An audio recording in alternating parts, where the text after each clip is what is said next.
Hey, it's Chris, back today with another video, but of course you probably already expected that because it is Thursday and Thursdays are upload days here at Daily Tech, but this is what's probably gonna be the last unbelievably useful apps video for a while here because we're gonna move on to some other really interesting stuff. Not that this isn't cool. So if you're following along, then you know that we already did unbelievably useful Mac apps. And last week we hit unbelievably useful Apple Watch apps. And I've gotten several requests to do a similar video for the iPad. So this is that video. This is not, however, a what's on my iPad video. I've got lots of other apps, some of which are actually very useful. Like you already know about Duet. You already know about AstroPad. You already know about DocuSign. Like you've been there, you've done that. This should be fresh territory just about for everybody. So let's get started today by talking about Yoink, which is a shelf app which is kind of like taking your drag and drop experience and putting it on steroids. Basically, it's a really nice and easy way to store the things that you drag, copy, and share and use them later. What's really cool here is that there's a keyboard extension so you can access stored items even without launching Yoink.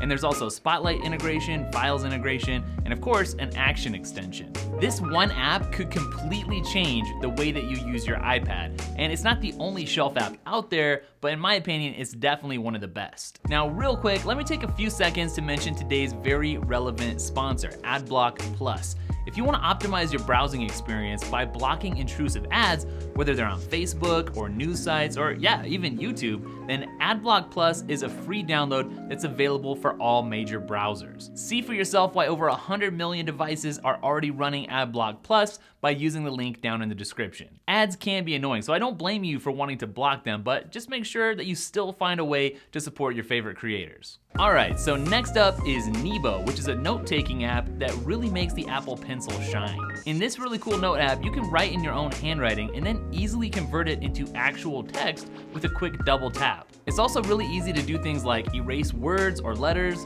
or separate or join letters, or move text up or down a line. If you're a student, or if you just prefer to write notes by hand, then this is pretty awesome. Now, if you're somebody who likes to stay organized, or the kind of person that has a ton of ideas floating around in their head, or somebody who works on a team, then Paste might be your new favorite app. Paste lets you create digital cards that can pretty much contain anything and then weave them together to make sense out of it all. Now, this app was made by the same people who made the really popular paper app, FiftyThree, so the really awesome design is definitely my favorite part of this awesome app.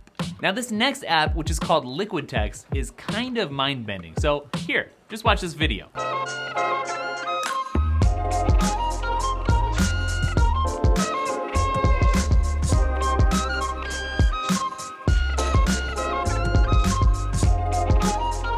Crazy, huh? So if you need to do research or take notes on a really long document or a book or something, then this is basically the ultimate way to get that kind of work done. Now, this next app is actually super easy to explain. If you have text on your device and you want it read to you in the best sounding robot voices that your ears have ever heard, then you need to check out VoiceStream. Now hold on a second. Yes, Siri can read text to you, true, but not in these particular voices, which happen to sound really natural, and there's a good variety, and it can't pick up where it left off later on. Like Instapaper, if you pay extra with an in-app purchase, can read your articles to you, but it doesn't sound good. I could never ever listen to that on purpose or pay attention to it. I hate it. But VoiceStream is the opposite. Like, it actually sounds good, and you might actually want to use it to listen to stuff. So, Parallels Access. You probably actually have heard of this like several years before, possibly. So why did I include it?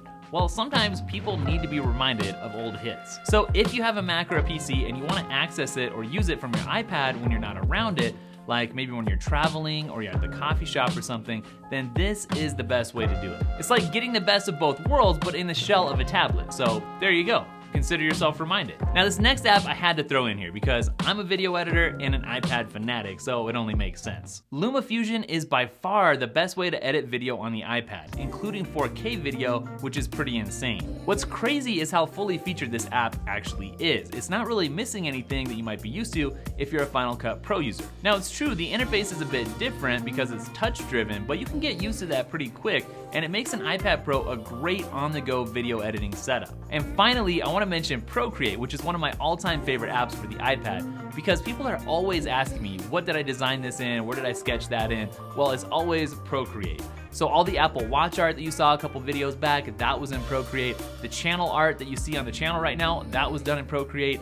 And some shirt designs that are coming out possibly soon, that's all Procreate. So this is an amazing app. It works really great with the Apple Pencil, and the quick undo shortcut is like one of my favorite things of all time. Well, that pretty much wraps up another video. Hope you guys enjoyed it. In the next couple of videos, you're gonna notice some big changes around here. We're expanding the set.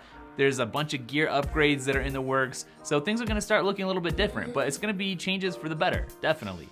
So you'll have to let me know what you think, and don't forget, you guys can reach out and connect on social media. I'm at DailyTech, spelled Daily, T-E-K-K, on Instagram, Twitter, and Snapchat. And I'll catch you guys in the next video.